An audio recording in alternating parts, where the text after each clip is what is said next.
1 second. Joining me now is the mayor of New York City, Zohran Mamdani. You have had a hell of a week, is one way to put it. You're just, again, 8 days. I think this is day 8 of your term. And you made this incredible announcement about childcare today. We're going to dig into much more of that, how it happened, what it means. But I just want to start with what we are watching unfold in Minneapolis right now, because I know you were watching this closely, too. It could happen in any city. New York City is certainly, we know, a target of this administration and their immigration policy. In a statement yesterday, you called this murder, and I know you watched the video, we all did. As you've thought about it, what should justice look like for that ICE officer? It has to look like accountability, and I think for far too long we've seen ICE operate as an agency with a complete sense of reckless impunity. And what we need to see across this country is an understanding that no one is above the law. And we all saw that video. We all could draw the same conclusions from it. And yet what is so often lost in a video like that, or in the stories that we read, is the havoc that this wreaks on the family of that woman that was killed, on the community that that woman was a part of. And we know that this is only one glimpse into what has been a year full of cruelty. And I know that for many New Yorkers, when they woke up this morning and they saw that video, they felt a deep sense of anxiety about whether they were safe in their own city. And as the mayor of New York City, I want to make it clear that I will stand up for each and every person who calls the city their home, no matter where they come from or where they were born.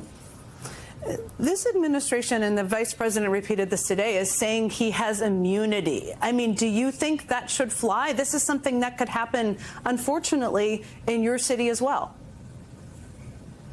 I think that accountability has to be true for everyone. I think that has to be true for the ICE officer that we're speaking about and every single person in this country. And I think you can see from the many attempts at mischaracterizing what actually took place as an attempt to evade that accountability. And I want to be clear that we should not have exceptions for the laws that we put forward for each and every person. They should be applicable to all of us.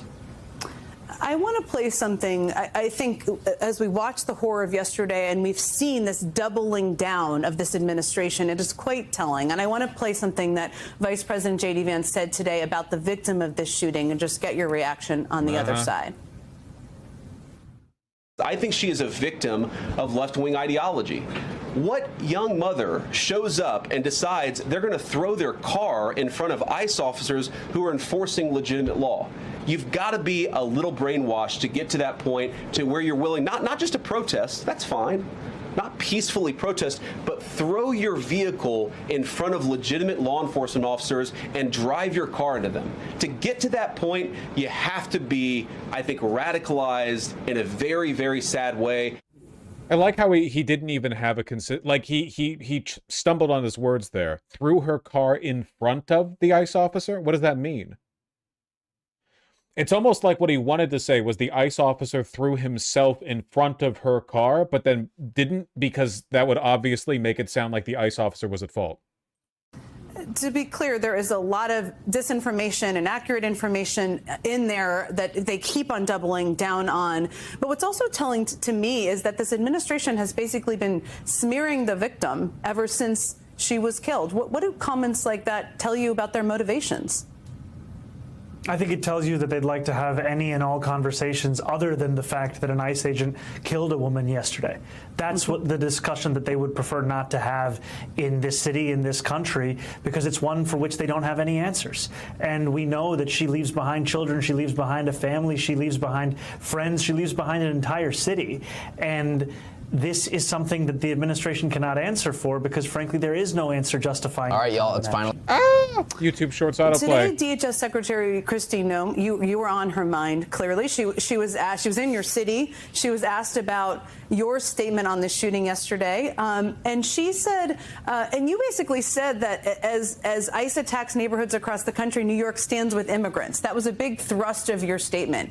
She accused you of putting, quote, illegal people who have broken our law before New York City citizens. What is your response to that from Kristi Noem?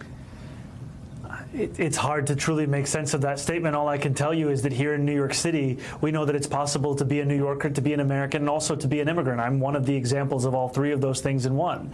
And yet what we have seen time and again is an attempt to have cities and states give up immigrants to a federal administration's attempt to fulfill its pledge to create the single largest deportation force in American history. And as the mayor of New York City, I'm going to stand up for everyone who calls the city their home, and I'm going to do so while following the laws we have in this city, laws which include sanctuary city policies that prohibit ICE agents from entering into New York City schools or properties unless they can actually provide a judicial warrant signed by a judge.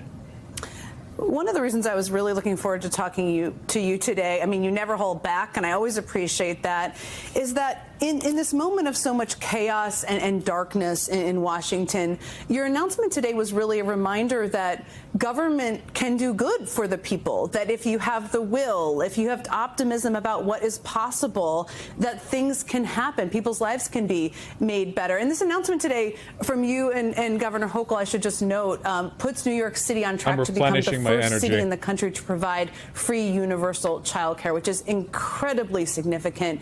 Again, you're on day 8. How did you make this happen?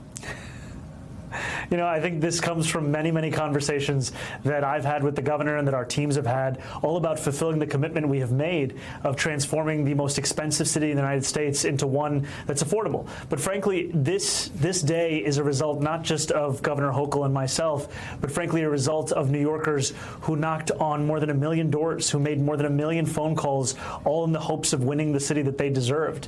And today's announcement, where the governor committed $1.21 billion to taking the first steps to establishing universal childcare here in New York City, it's a commitment that will provide universal childcare for every 3-year-old and start to provide universal childcare for every 2-year-old in New York City. And that means we will be taking off what has come to be a $22,500 a year expense off the backs of working families. And that's because working people believed in the city they could have as opposed to the one that they lived in. Yeah, it really does make me wonder if, like, Mamdani's victory in New York is going to essentially permanently prevent ICE from operating there because they're aware that he actually would go after them, you know? Like, just as a deterrent. They haven't really been that active in New York, you know, considering the population of the city, and how many immigrants there are there. Childcare is one of the things that breaks people's backs in this country, as you've talked about so much. This comes kind of with the backdrop of this is, of course, that the Trump administration is threatening to planning, I should say, to cut off $10 billion in federal childcare funding to states, including New York. As I understand it, this has been allocated funding. But how do you account for, how do you plan for the protection of these programs and the funding needed, given how this administration is politicizing the pulling back of resources? I think it makes it all the more important to start initiatives with city and state funding coming together in a partnership to deliver for New Yorkers, because we're seeing an attempt at the federal level to play politics with our kids' futures. And I am heartened by the confidence that Governor Hochul has shared in our chances of winning the battle in litigation in court against this attempt. But we need to make clear that not only will we fight to retain the support that working class New Yorkers receive today, we will also fight to advance an agenda to make it more possible for them to live in the city that they call home. I watched your announcement this morning, very uplifting language. You and Governor Hochul seem to have developed a real partnership. She was out on the trail with you. I don't know if you've heard, but she's running for re-election this year. Are you prepared to endorse her? You know, the governor hasn't yet asked me for my endorsement, but what I have appreciated is the relationship and the partnership that we have built. And it's been one that's been focused on affordability. It's been focused on delivering for New Yorkers. And I have to tell you, Jen, that sadly, in recent history, that hasn't always been the case in the relationship between mayors and governors. It's almost felt as if there are two different constituencies that they represent, when in fact, we're all representing New Yorkers. And I've appreciated this governor, Governor Hochul, in showcasing the leadership necessary to deliver for those same New Yorkers. She didn't endorse him in the primary. Yeah, but she ended up bending the knee. Okay, I feel a little bit more alive now. I'm a little more awake.